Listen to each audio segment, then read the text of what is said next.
Hi, I'm Stewart Spinks and welcome to episode 260 of my podcast, Beekeeping Short and Sweet.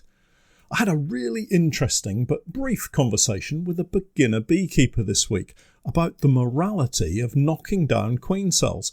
All beekeepers have a dilemma to face when colonies are trying to swarm. Some think deeper and longer than others. Here's what we discussed and my thoughts on the topic of knocking down queen cells.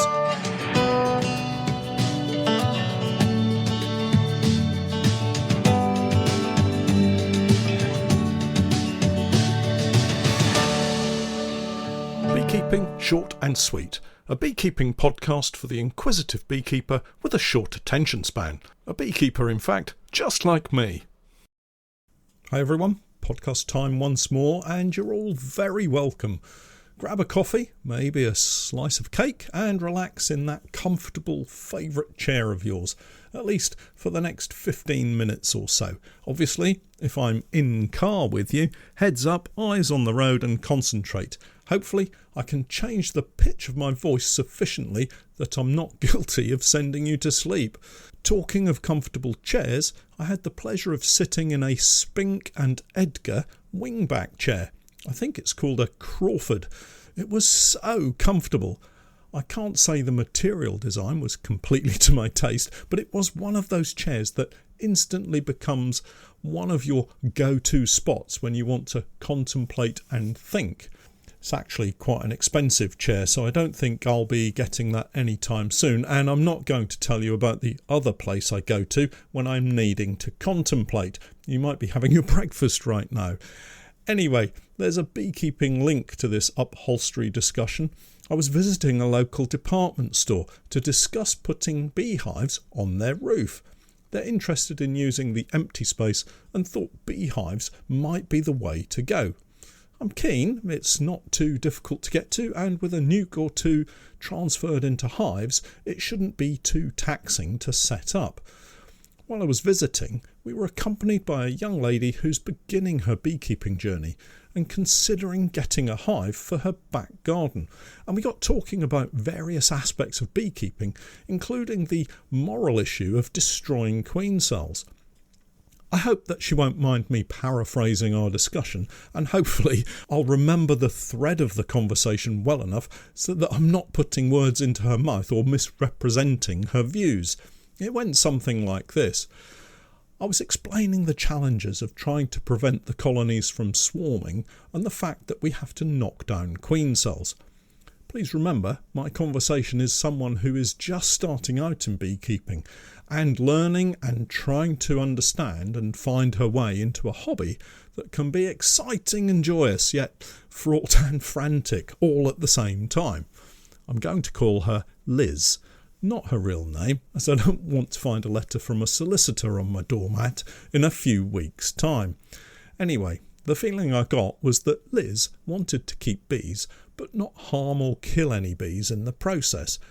And here specifically, we were talking about the natural process of swarming and the colony's abilities in queen rearing, and how to avoid swarming, how to do it in such a way that you don't have to destroy or kill anything.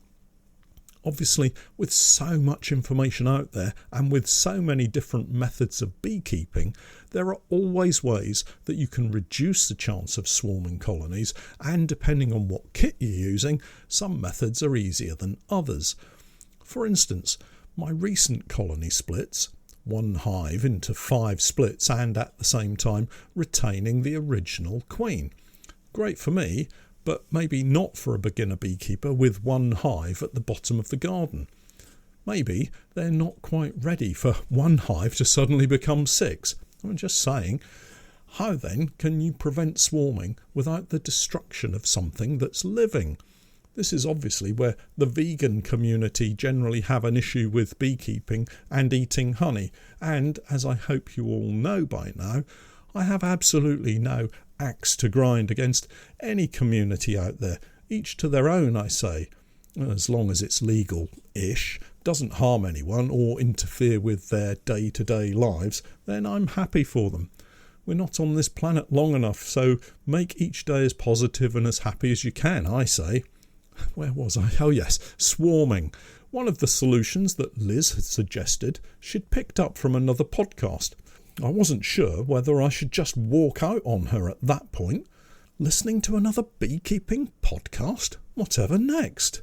Anyway, Liz was thinking about maybe using a top bar hive and had heard that all you had to do was to put a divider board between the queen and the queen cell, split the colony into two, and that would be enough to resolve the situation.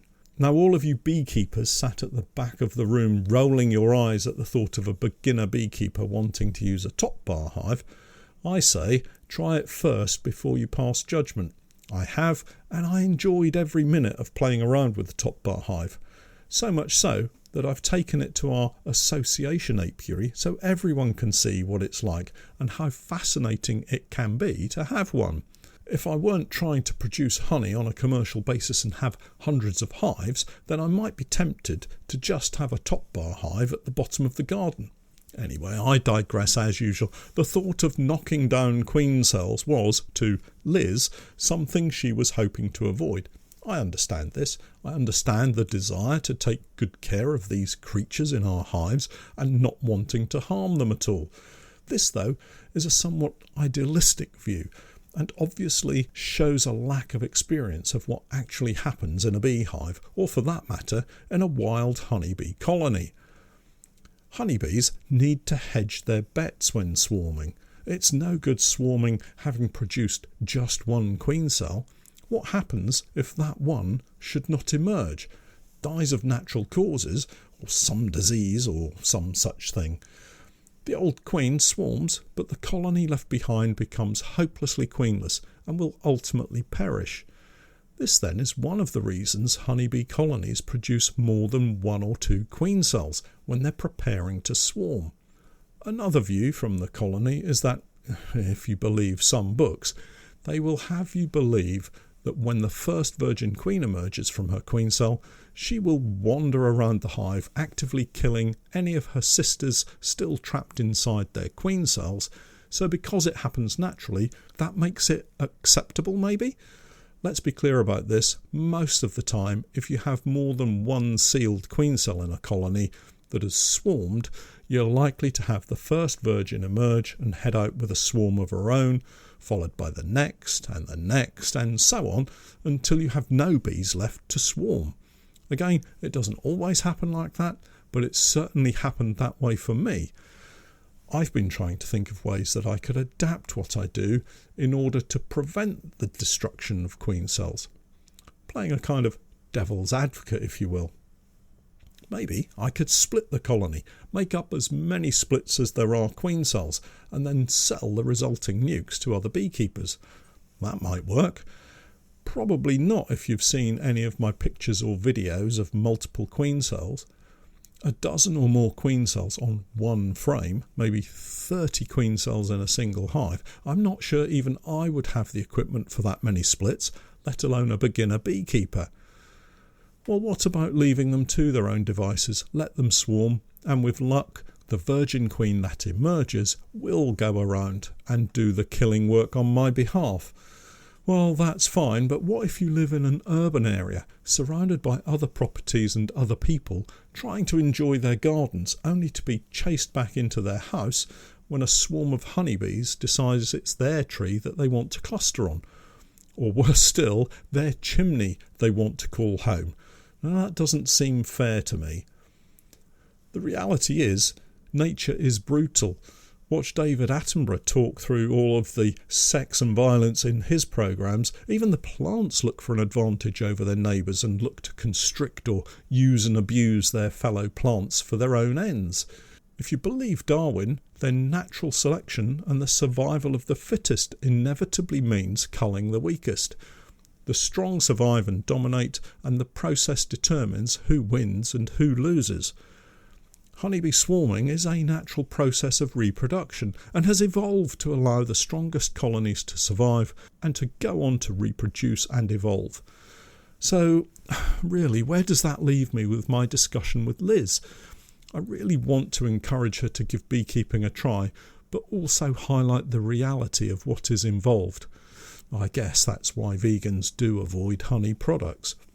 There is an inevitability at some point, whether by the beekeeper's hand or through natural processes of swarming, that queens are going to die. I hope I was able to convey the need for management of this process, and that Liz will continue her beekeeping journey, taking care of her bees, but also knowing that some management of the situation is required to maintain a healthy colony and to not upset other people living nearby. Coincidentally, just a few days after my conversation, I was at the farm apiaries checking our colonies and found several colonies attempting to swarm. First up was a colony I had obviously neglected. Call it a lack of notes, mainly scribbles on the roof, but in this instance there were none. My inspection revealed several queen cells, all at that point of emergence. One where the beekeeper stands open-mouthed in wonder as first one, then another and another virgin queen suddenly emerges from an open queen cell. On this occasion I was prepared, somewhat strangely. A pocket full of queen cages was required, and that's just what I had. Call it intuition or good luck, but there it is. I spent a couple of minutes caging virgin queens and then spent a few minutes more trying to work out what on earth to do with them. Here's the rub. The colony in question is one of the most defensive I have. You all know what I mean by that. They love being smoked, and they love trying to get into my veil, down my boots and under the cuffs of my gauntlets. So what do you do with virgin queens from this type of colony? Instinctively, you know they need to be culled, but I am down on numbers this season and need to build colony numbers back up again as quickly as I can. I managed to create an additional 3 nukes from this colony for these virgin queens, simply because that's all the kit I had available at the apiary. The last remaining virgin queen ended up in my pocket, caged, of course, and the following day she was also popped into a newly created nucleus colony.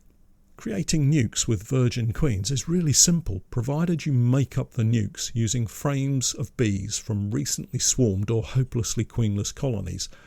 These nukes have bees that are expecting to see a virgin queen, they want a virgin queen, and for the most part will completely ignore her as you release her into a box full of bees.